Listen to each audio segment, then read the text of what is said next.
நாகேஸ்வரம் அறியாமாந்தர் எங்கள் கற்பக பகவான் இடக்கை மேலே பிணிகளை தருகிற பகவான் அவனே மருத்துவம் செய்வான் தெரியாதா ராகுவின் பதத்தை கணபதி கைமேல் கண்டால் நன்மைகள் விளையாதா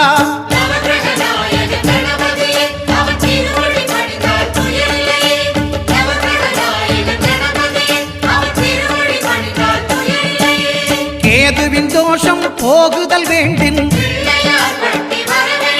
அங்கு கற்பக தேவனின் இடத்தொடை மேலே கேதுவின் தோஷம் போகுதல் வேண்டின் அங்கு கற்பக தேவனின் இடத்தொடை மேலே 5 தலையோடு எழுந்த சுபகேது கணபதி தொடையில் கொலுவிருப்பான் அவன் தொடரும் பிணிகளை நடுங்க